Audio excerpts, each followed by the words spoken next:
Olá, sejam bem-vindos à última parte da nossa aula. Essa é a nossa última aula do curso. Nós estávamos falando na última aula sobre a análise da relação entre duas variáveis. Nós estudamos a análise entre duas variáveis quantitativas. E eu esqueci de fazer algumas considerações importantes em relação ao coeficiente que nós calculamos. Então, as técnicas que nós apresentamos na aula passada foram direcionadas para avaliar a correlação entre duas variáveis quantitativas. Estas técnicas não podem ser utilizadas para variáveis qualitativas, ok?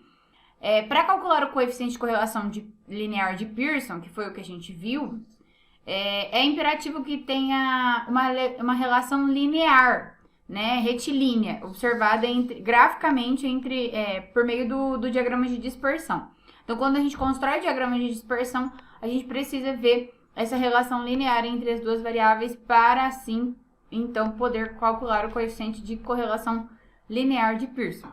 Caso haja indícios de uma relação, porém, de forma não linear, é possível calcular outros coeficientes de correlação, como o coeficiente de Spearman, que é similar ao de Pearson, porém feito com base nos postos das observações.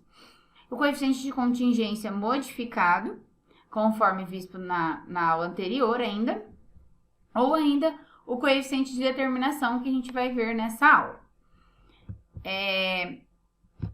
Nessa aula, então, nós vamos falar sobre a análise bidimensional entre duas variáveis, uma quantitativa e uma qualitativa. Então, qual que é o objetivo?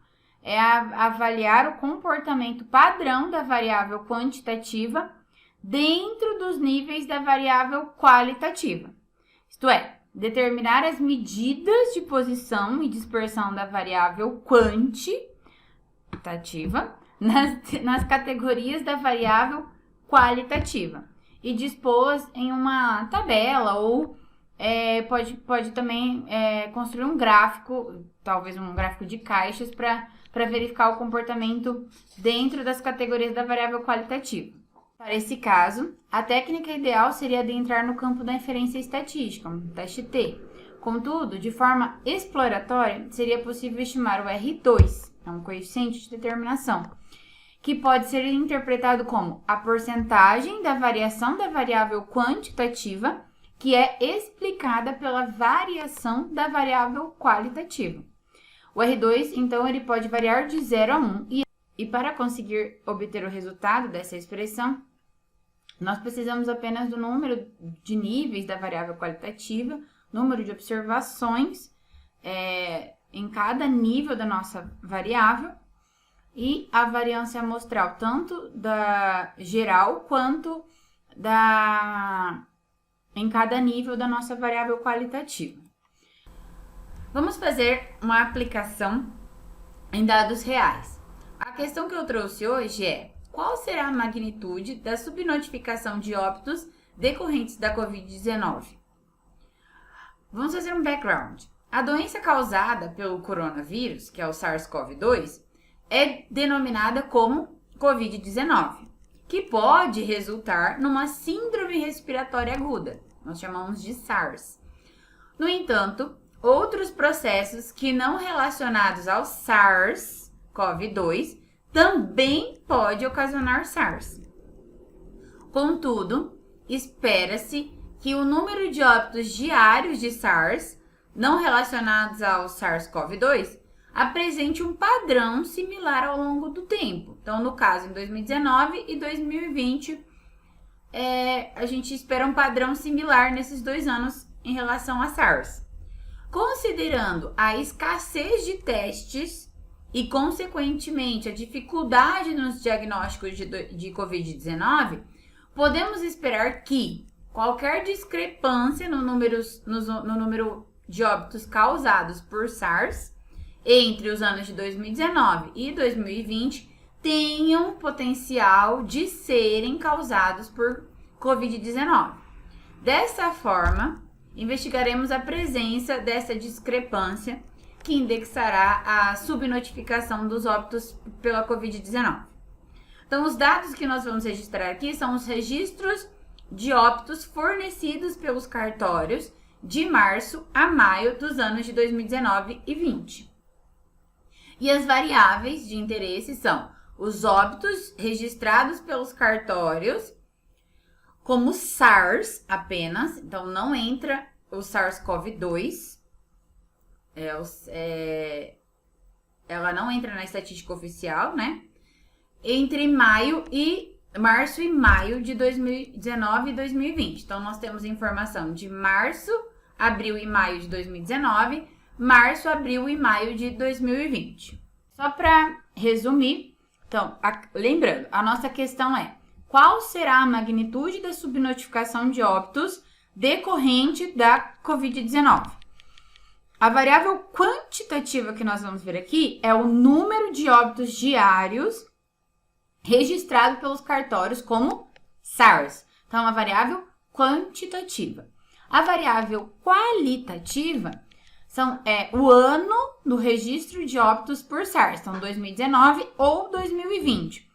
Repare, então, que o tempo é uma variável quantitativa. Porém, por possuir apenas 2 níveis, que seria 2019 e 2020, na nossa problemática, né, pode ser e será tratada como se fosse uma variável qualitativa categórica. Então, como se fosse um antes e um depois.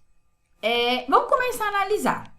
Então, novamente, a primeira estratégia que nós vamos ter é a demonstração da evolução temporal dos óbitos. É nítido que há uma relevante discrepância entre os anos, tá? Mas a gente vai fazer mais algumas considerações. Antes de eu começar a falar sobre essas considerações, só para fixar a ideia do gráfico, nós temos o número de óbitos diários no eixo Y e no eixo X nós temos aqui as datas, né? Então, eu tenho aqui o período de 1 de março, a 31 de maio. Em vermelho, nós temos a frequência dos óbitos em 2019 e em cinza nós temos a frequência de óbitos por SARS em 2020. Então, a gente consegue ver que tem uma diferença bem grande. Vamos fazer, então, as primeiras observações. Então, a primeira observação que nós temos aqui é que a discrepância entre os anos inicia-se aproximadamente após a segunda quinzena de março. Então, a gente consegue ver aqui, que depois do dia 15 de março, a gente consegue ver que em 2020 começa a ser maior essa quantidade de óbitos comparado a 2019, né? Então, olha só, a zona cinza, a área cinza, ela fica bem maior, bem discrepante aqui, depois do dia 15 de março, que é a segunda quinzena. A segunda observação que nós podemos fazer é que até dia 15 de março só houveram 6 óbitos pela Covid-19. Então, assim, isso mostra que os óbitos por Covid começaram a aumentar junto com a discrepância entre os óbitos registrados por SARS. Então, as primeiras mortes por Covid foram registradas lá na segunda quinzena de março. E foi justamente quando começou essa discrepância entre os anos, tá? Entre os valores de morte apenas por SARS. Já a terceira observação é apenas por atitude de conhecimento, por curiosidade. Os cartórios eles podem demorar algumas semanas para consolidar os dados e, portanto, os dados dos últimos 14 dias, que são esses dias que nós fizemos essa área aqui em vermelho, pelo menos, né? São incompletos e serão atualizados no futuro. Então, os cartórios ainda vão atualizando, então essas informações provavelmente, e eu tô gravando isso depois da data de 3 de junho, nós já vimos que mudou. Então, a data do download desses dados foi feita dia 3 de junho. Então, essa queda na parte final ainda é incerta e vou falar para vocês que realmente foi incerta, né? Não teve essa decadência, né? Esse decréscimo no número de óbitos, infelizmente. O padrão foi tão evidente que somente com o gráfico apresentado, a gente já teria sido possível atender a demanda da questão. Então, a gente consegue ver que é muito discrepante o número de notificações por SARS em 2019 e em 2020. Mas podemos aprofundar mais. E ainda uma outra importante forma gráfica para explorar esses dados. E principalmente se os dados não forem uma série temporal, tá? Então, como a gente tem aqui, né, a nossa variável que a gente fala, 2019, 2020, a gente separou aqui os números de óbitos diários e fez um box plot para o número de mortes. Olha isso, que impressionante. O padrão permanece evidente, com 2020 apresentando mais de 100 óbitos diários por SARS do que 2019. Porém, perde a cronologia dos eventos, né? Que podem ser importantes em alguns casos. A gente conseguiu ver, por exemplo, no gráfico anterior, que começou pequena a discrepância, teve um pico, né? E aí a gente não vai saber quando que vai decrescer. Mas a gente consegue ver a evolução aqui dos casos. Já pelo box plot a gente não consegue ver. Mas aqui são os óbitos diários. Então, a gente consegue ver que em 2019 todos os óbitos, o número de óbitos diários foram entre os valores foram menores que os 25% de 2020. Então, assim, a discrepância é muito grande. Eu tenho 75% dos valores de 2020 superiores aos todos os valores de 2019. Então, realmente, os dois gráficos mostram que existe uma discrepância muito grande nas notificações. Mas vamos fazer uma questão objetiva, uma quantificação para a gente conseguir ser mais preciso e acurado, né? Então, a gente vai utilizar uma tabela contendo as medidas descritivas da nossa variável quantitativa, que é quem mesmo?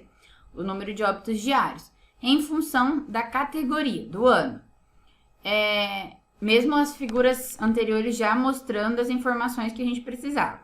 Então, a gente teve o quê? Que no ano de 2019, a média de óbitos diários por SARS era de 4,16. Já em 2020, foi de 81. Gente, aqui não estamos considerando Covid. Estamos considerando qualquer outra forma de SARS. Então, olha só o acréscimo que a gente teve na média. O desvio padrão também foi muito grande.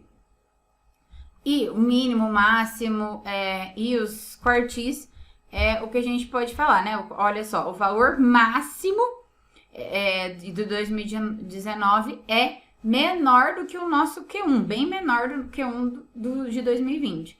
Então, realmente, 75% das observações de 2020 são superiores aos valores de óbitos de 2019. Em 2019, de março a maio, o máximo de óbitos obtidos por SARS registrado em um único dia foi de 10. Já em 2020, 75% dos dias analisados apresentaram mais de 22 óbitos por SARS. Então, foi o que eu acabei de falar, né? 75% dos dias analisados apresentaram mais de 22 óbitos por SARS em 2020.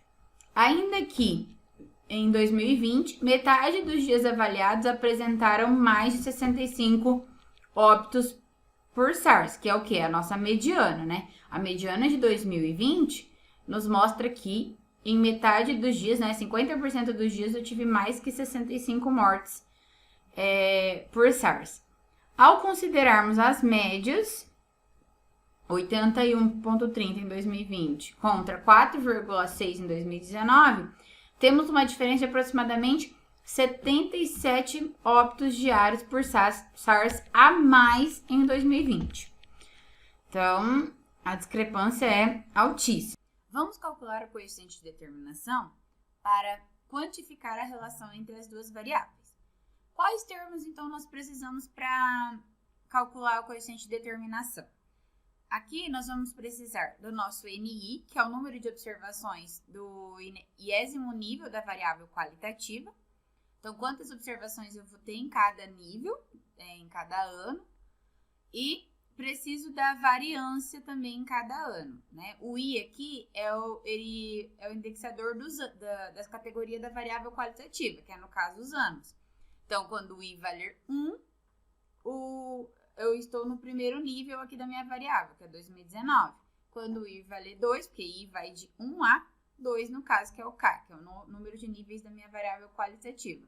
Então, quando o I for 2, eu vou estar no na minha segunda classe aqui da variável qualitativa, que é 2020. Preciso da variância geral, né, variância amostral de todas as variáveis, não considerando os níveis. E preciso também, como eu já disse, das variâncias de cada nível da minha variável qualitativa. E o total de observações. Então, vamos fazer a substituição. Vamos substituir os termos que nós temos.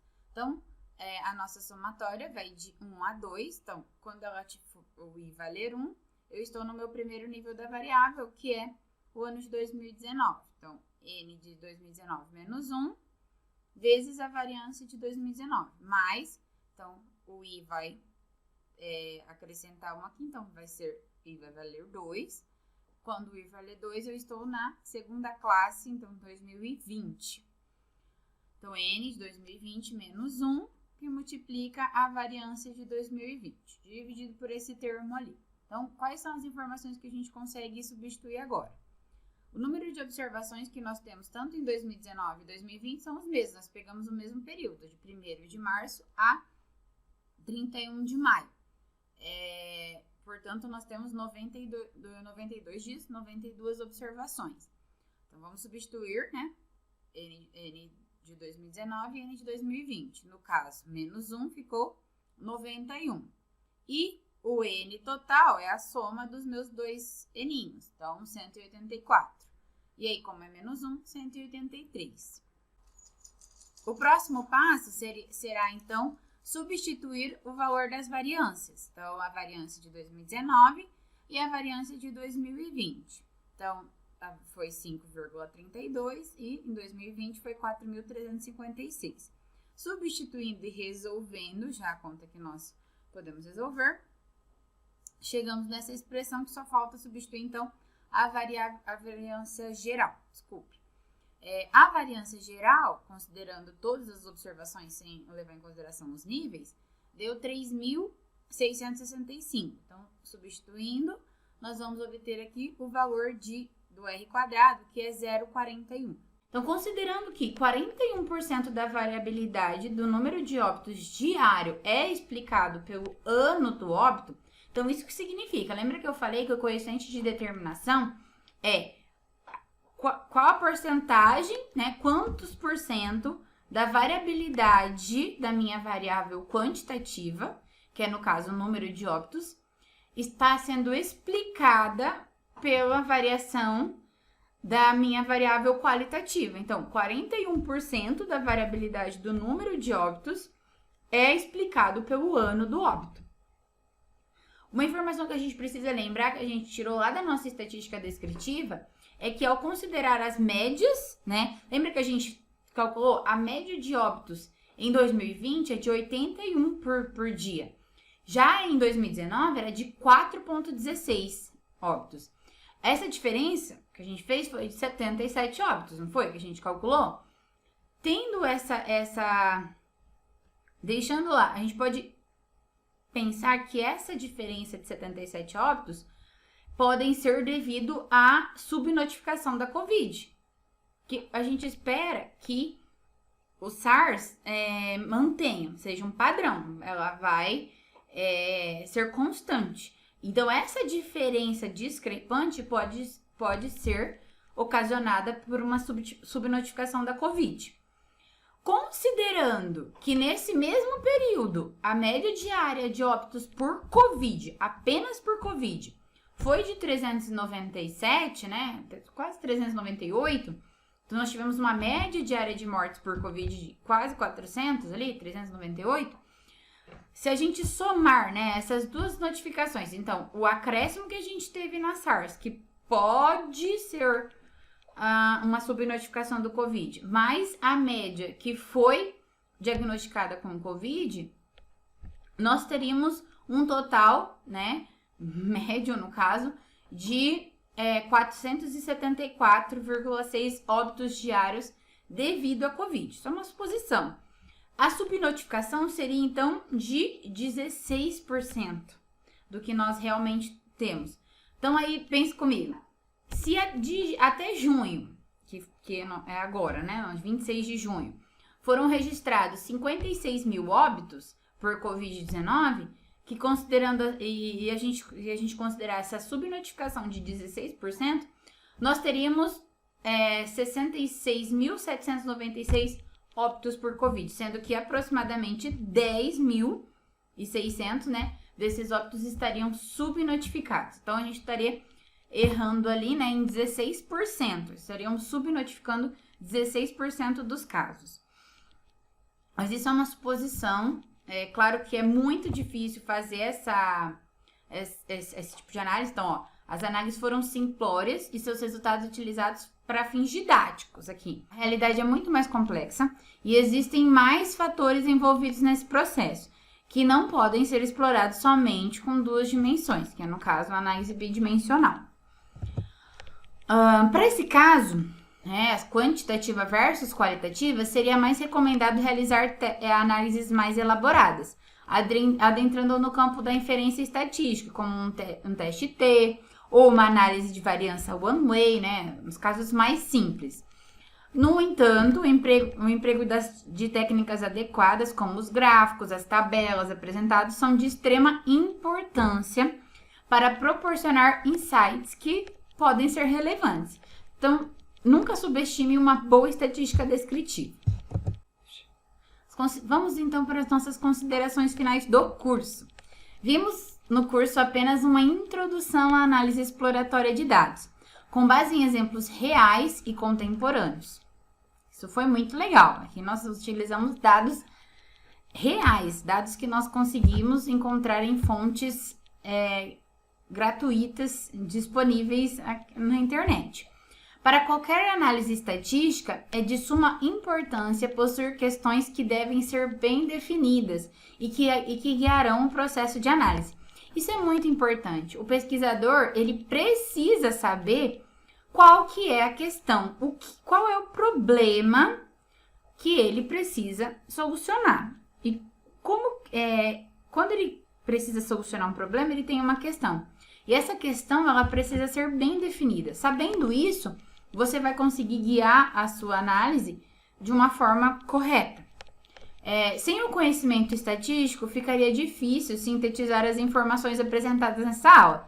Da mesma forma que, sem um conhecimento teórico do contexto, uma análise estatística também ficaria vaga e sem sentido. Então, a gente pode perceber que o melhor caminho para uma análise de boa qualidade é a junção de ambos os conhecimentos, estatística e a área analisada, que podem ser feitas de diversas formas, como uma construção de equipes multi e interdisciplinares. Eu espero que vocês tenham gostado do nosso curso. Qualquer dúvida, estamos à disposição e eu espero vocês brevemente nas nossas salas de aulas na nossa universidade. Até mais, um beijo!